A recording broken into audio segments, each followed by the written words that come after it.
قوم طبا کی عبرتناک داستان۔ بسم اللہ الرحمن الرحیم۔ السلام علیکم ناظرین، کیا آپ نے کبھی سوچا ہے کہ وہ قومیں جنہیں اللہ نے بے پناہ طاقت، علم اور ترقی عطا کی، وہ کیسے اپنے انجام کو پہنچی؟ قرآن پاک میں بیان کردہ قوم طبا بھی ایک ایسی ہی حیرت انگیز قوم تھی جو اپنے وقت کی تہذیب و تمدن کا شاہکار سمجھی جاتی تھی۔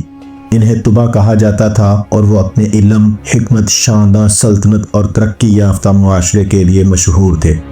لیکن جب انہوں نے اللہ کے احکامات کی نافرمانی کی تو وہ بھی ان اقوام میں شامل ہو گئے جو عذاب الہی کا شکار ہوئیں۔ قرآن مجید میں قوم طبا کا ذکر سورۃ دخان اور سورۃ قاف میں آیا ہے، جہاں انہیں ان قوموں میں شمار کیا گیا ہے جو اللہ کے عذاب کے سبب ہلاک ہوئیں۔ قرآن مجید میں قوم طبا کا ذکر دو مقامات پر آیا ہے۔ سورۃ الدخان آیت نمبر 37 میں اللہ تعالیٰ فرماتے ہیں، کیا یہ لوگ بہتر ہیں یا طبا کی قوم اور ان سے پہلے والے؟ ہم نے ان سب کو ہلاک کر دیا کیونکہ وہ مجرم تھے۔ سورۃ قاف آیت نمبر 14 میں اللہ تعالیٰ فرماتے ہیں، اور ایکا والے اور طبا کی قوم، ان سب نے رسولوں کو جھٹلایا تو میرا وعدہ ان پر صادق آ گیا۔ طبا یمن کے حمیری بادشاہوں کا لقب تھا، جیسے مصر کے بادشاہوں کو فرعون کہا جاتا تھا۔ ان بادشاہوں میں ایک مشہور بادشاہ اسد ابو کرب تھا، جس کے بارے میں کہا جاتا ہے کہ وہ حق کے متلاشی اور صاحب ایمان شخص تھے۔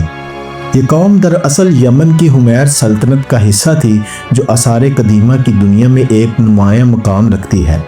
ان کی شاندار تاریخ اور علم و حکمت کے باوجود ان کا انجام ایک عبرتناک داستان ہے جو ہمیں اللہ کی اطاعت اور اس کے احکامات پر عمل کرنے کی دعوت دیتی ہے۔ قوم طبا ہمیں یہ سبق دیتی ہے کہ اگرچہ علم اور طاقت حاصل کرنا ضروری ہے، مگر اگر انسان اللہ کے راستے سے ہٹ جائے تو انجام ہمیشہ تباہی کی صورت میں نکلتا ہے۔ آج ہم قوم طبا کی تاریخ، ان کے عروج و زوال اور ان کے انجام سے جڑے ان سبق آموز نکات پر گفتگو کریں گے جو ہر مسلمان کے لیے غور و فکر کا دروازہ کھولتے ہیں۔ ویڈیو میں آگے بڑھنے سے پہلے آپ سے گزارش ہے کہ اسے آخر تک ضرور دیکھیں اور کسی بھی حصے کو سکپ نہ کریں۔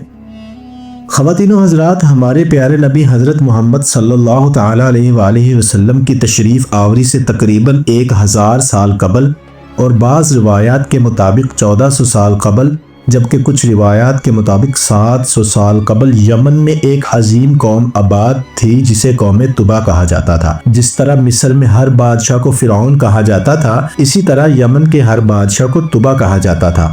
قوم طبا ایک قدیم یمنی قوم تھی جو جنوبی عرب یعنی یمن کی سرزمین پر آباد تھی۔ یہ قوم حمیر سلطنت کا حصہ تھی جو اپنے وقت میں ایک مضبوط اور طاقتور بادشاہت کے طور پر مشہور تھی۔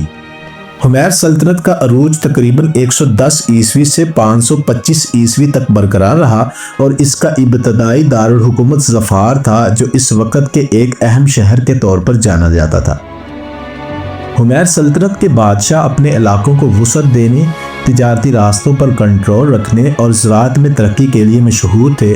قوم طبا کی تاریخ ان کے بادشاہوں کی کامیابیوں اور ان کے زیر حکومت علاقوں میں تہذیب و تمدن کے فروغ سے بھری ہوئی ہے۔ یہ بادشاہ نہ صرف ایک مضبوط فوجی طاقت رکھتے تھے بلکہ دوسرے علاقوں پر حملے بھی کرتے رہے تاکہ اپنی سلطنت کو مزید مضبوط کر سکیں۔ طبا دراصل ایک لقب تھا جو حمیر سلطنت کے بادشاہوں کو دیا جاتا تھا۔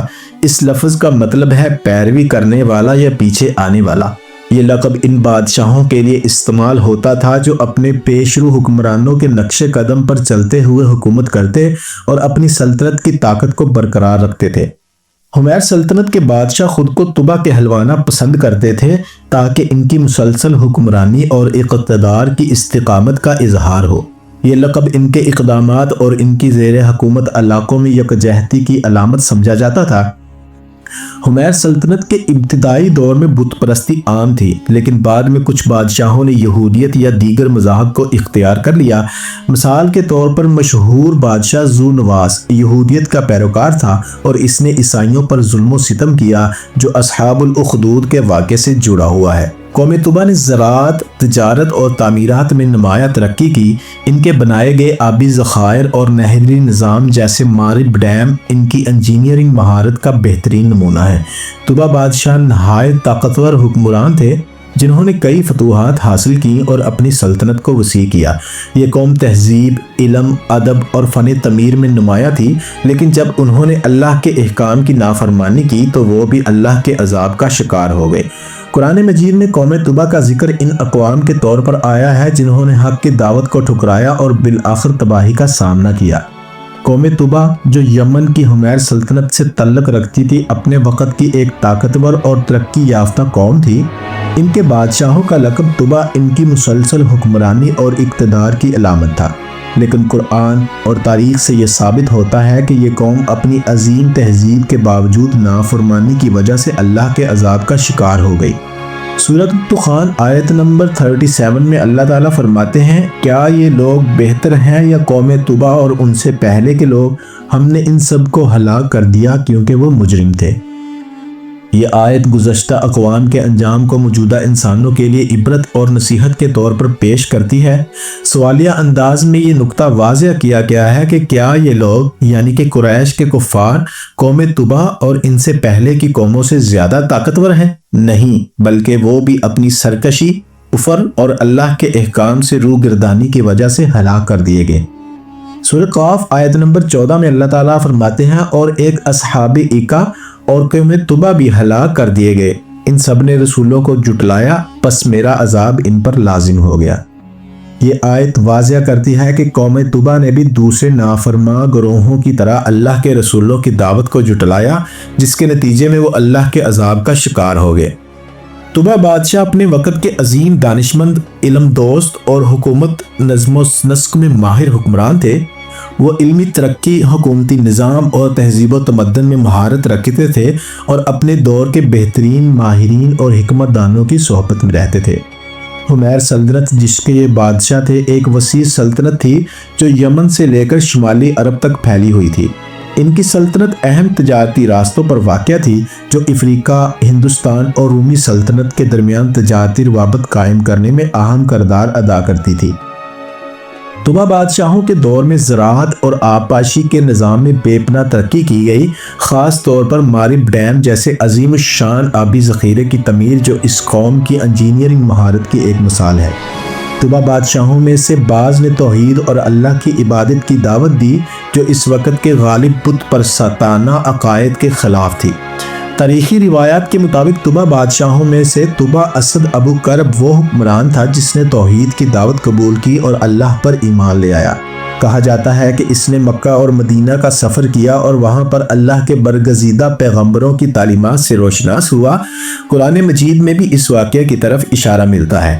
یہ بادشاہ اللہ کی وحدانیت پر ایمان لے آیا مگر اس کی قوم نے ایمان لانے سے انکار کر دیا۔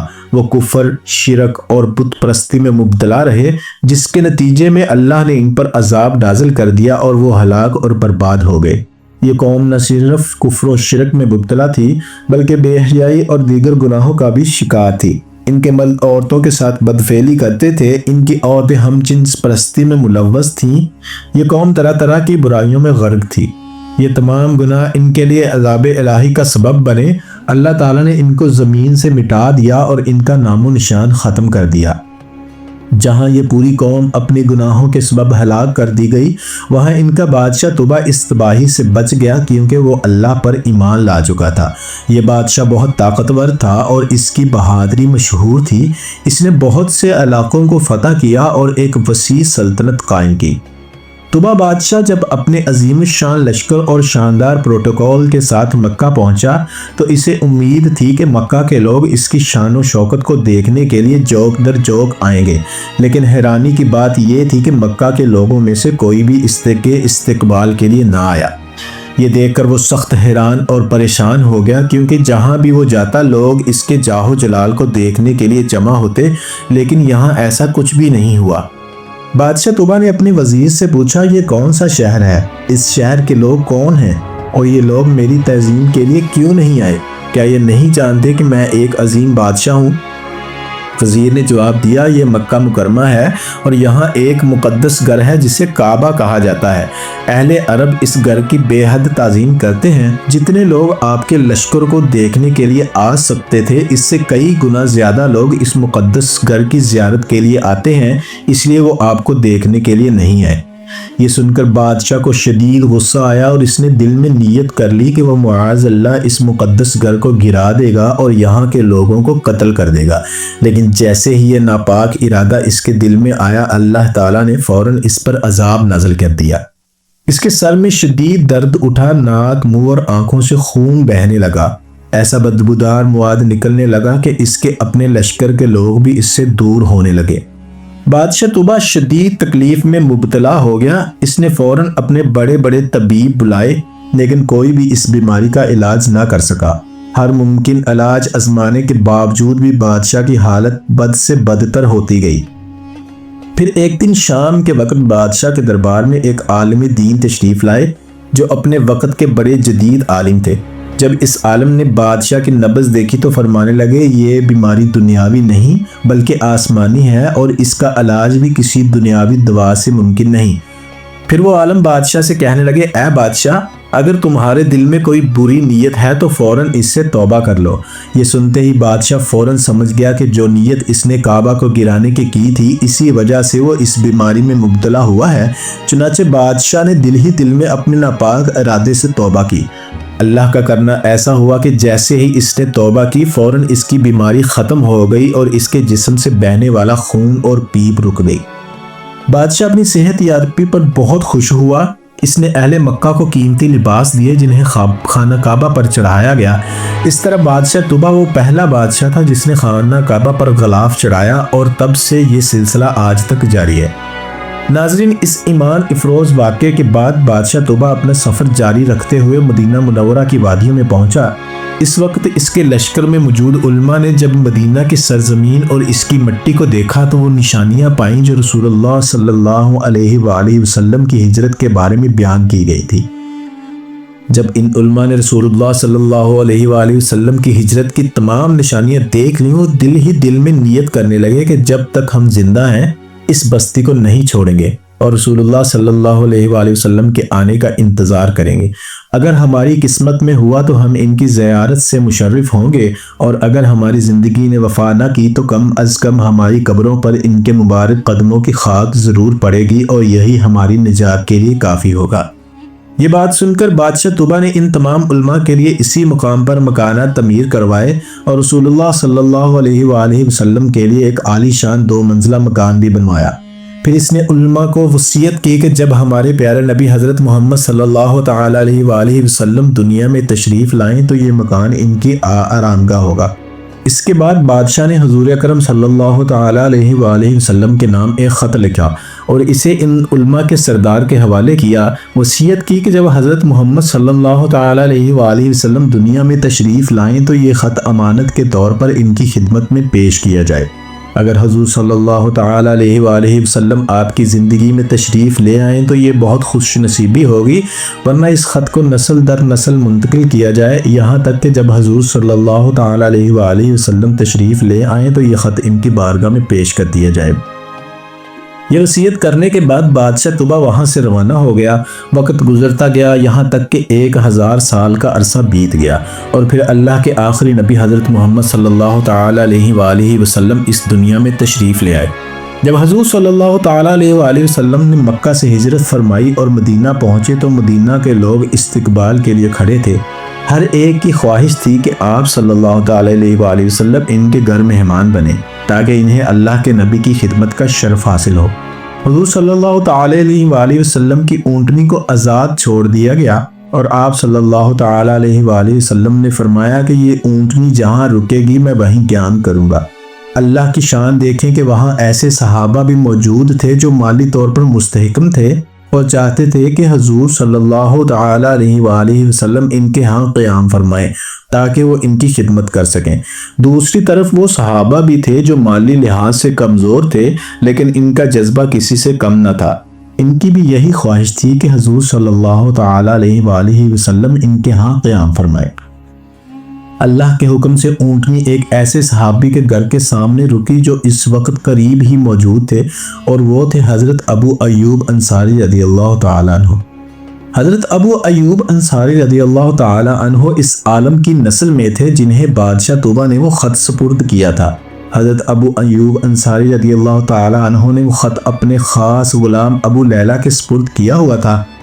جب حضور صلی اللہ تعالی علیہ وآلہ وسلم حضرت ابو ایوب انصاری رضی اللہ تعالی عنہ کے گھر مہمان بنے تو انہوں نے ابو لیلہ سے کہا وہ خط حضور صلی اللہ تعالی علیہ وآلہ وسلم کی بارگاہ میں پیش کرے۔ ابو لیلہ وہ خط لے کر حاضر ہوا، مگر اس سے پہلے کہ وہ کچھ بولتا حضور صلی اللہ تعالی علیہ وآلہ وسلم نے فرمایا تمہارا نام ابو لیلہ ہے اور جو شاہ یمن کا خط تمہارے پاس ہے وہ مجھے دو۔ یہ سن کر ابو لیلہ حیران ہو گیا۔ پھر حضور صلی اللہ تعالی علیہ وآلہ وسلم نے بادشاہ طوبہ کا وہ خط پڑھا اور فرمایا میرے بھائی طوبہ کو شاباش اور مبارک ہو۔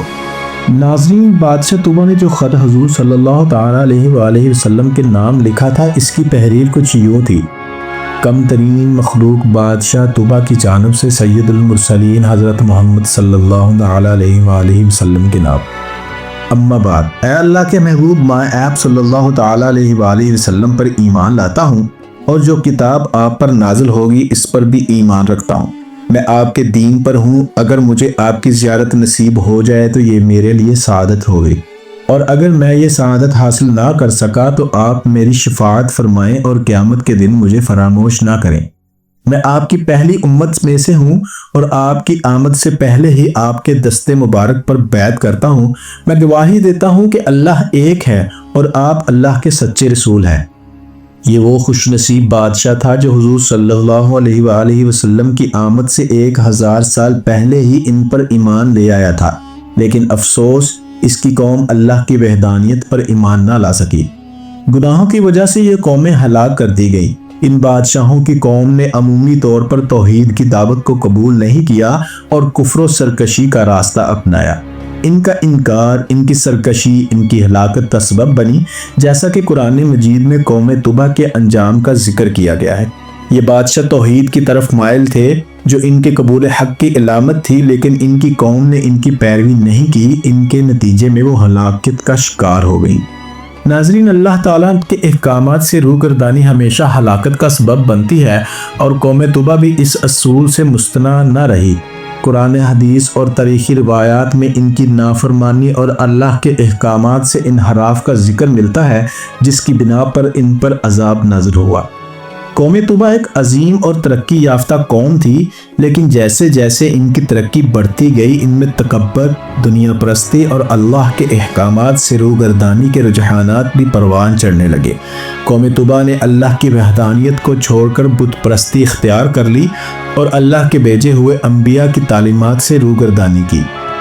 زمین پر فساد پھیلایا، معاشرتی برائیاں عام ہو گئیں اور اخلاقی اقدار پابال ہونے لگے۔ اپنی عیش و عشرت میں مگن ہو کر انہوں نے اللہ کی نعمتوں کی ناشکری کی اور ان کا غلط استعمال کیا۔ ان کے اعمال کی وجہ سے اللہ تعالیٰ نے ان پر عذاب نازل کیا۔ قرآن مجید میں قوم طوبہ کا ذکر ان قوموں کے ساتھ کیا گیا ہے جن پر اللہ کا عذاب نازل ہوا، جیسے قوم عاد اور قوم سمود۔ قوم طوبہ کی نافرمانی اور ان پر آنے والے عذاب کا واقعہ تمام انسانوں کے لیے عبرت کا باعث ہے۔ ان کی سب سے بڑی غلطی توحید سے انحراف تھا۔ ہمیں یہ سبق دیا گیا کہ اللہ کی عبادت اور اس کی اطاعت ہی نجات کا راستہ ہے۔ ظلم اور زیادتی کسی بھی قوم کی تباہی کا سبب بن سکتی ہے۔ ناظرین، قوم طوبہ کی داستان ہمیں ایک اور واضح پیغام دیتی ہے کہ دنیاوی ترقی، علم اور حکمت انسان کو تب تک فائدہ پہنچا سکتے ہیں جب تک وہ اللہ کے احکامات پر عمل پیرا رہے۔ یہ قوم اپنے وقت کی سب سے شاندار سلطنتوں میں سے تھی، لیکن اللہ کے دین سے انحراف نے ثابت کر دیا کہ اللہ کی نافرمانی کا انجام ہمیشہ تباہی ہے، چاہے کوئی قوم کتنی ہی طاقتور اور ترقی یافتہ کیوں نہ ہو۔ آج امت مسلمہ کو چاہیے کہ وہ ان واقعات سے سبق حاصل کرے اور اپنے اعمال کا محاسبہ کرے۔ اللہ کی اطاعت، اس کے احکامات کی پیروی اور دین اسلام پر عمل ہی وہ راستہ ہے جو ہمیں دنیا اور آخرت میں کامیاب بنا سکتا ہے۔ اگر آپ تاریخ عالم پر نظر دوڑائیں تو آپ کو معلوم ہو جائے گا کہ قوموں کے زوال کا سبب صرف ایک ہی تھا: اللہ کی نافرمانی اور اپنے وقت کے نبیوں کو جھٹلانا۔ اللہ کسی قوم کو بلا وجہ ہلاک نہیں کرتا، بلکہ پہلے ان کے پاس اپنے بندوں کو بھیجتا ہے تاکہ وہ ان کی اصلاح کریں اور انہیں نصیحت کریں۔ لیکن جب وہ نافرمانی پر بضد ہو جاتے ہیں اور اپنی منمانی زندگی بسر کرنے لگتے ہیں تو اللہ انہیں مختلف طریقوں سے ہلاک کر دیتا ہے۔ ان قوموں پر جتنے بھی عذاب آئے وہ سب ان کی نافرمانی کی وجہ سے آئے۔ یہ نافرمانی چاہے کاروباری معاملات میں ہو، آپس کے تعلقات میں ہو یا عبادات میں ہو، اللہ تعالیٰ انہیں قیامت تک کے انسانوں کے لیے نشان عبرت بنا دیا۔ آج بھی دنیا میں کئی مقامات ایسے ہیں جہاں ان ہلاک شدہ قوموں کے آثار موجود ہیں، اور جدید سائنس بھی اپنی تحقیق میں ان عذابوں کا اعتراف کر چکی ہے۔ جن باتوں کی وجہ سے وہ عذاب الہی میں گرفتار ہوئے، وہی باتیں آج ہمارے معاشرے میں بھی نمایاں ہیں۔ جناب نبی کریم صلی اللہ تعالیٰ علیہ وآلہ وسلم نے اللہ سے اپنی امت کے حق میں دعا فرمائی، اے اللہ میری امت کو ہدایت دے اور انہیں پچھلی قوموں کے عذاب سے محفوظ فرما۔ جناب نبی کریم صلی اللہ تعالیٰ علیہ وآلہ وسلم کی اس مبارک دعا کی بدولت آج ہم پچھلی قوموں کے عذاب سے محفوظ ہیں۔ اللہ تعالیٰ سے دعا ہے کہ وہ ہمیں اپنے حبیب صلی اللہ تعالیٰ علیہ وآلہ وسلم سے بے انتہا محبت کرنے کی توفیق عطا فرمائے، اور ہمیں آپ صلی اللہ تعالیٰ علیہ وآلہ وسلم کے نام پر اپنا سب کچھ قربان کرنے کی سعادت عطا کرے، اور قیامت کے دن ہمیں نبی کریم صلی اللہ تعالیٰ علیہ وآلہ وسلم کے ساتھ جنت میں داخلہ نصیب فرمائے، آمین ثم آمین۔ ناظرین، اگر آپ کو یہ ویڈیو پسند آئی ہے اور آپ مزید ایسے موضوعات دیکھنا چاہتے ہیں تو ہمارے چینل قلم نامہ آفیشیل کو سبسکرائب کریں، ویڈیو کو لائک کریں اور اپنے دوستوں تک ضرور شیئر کریں۔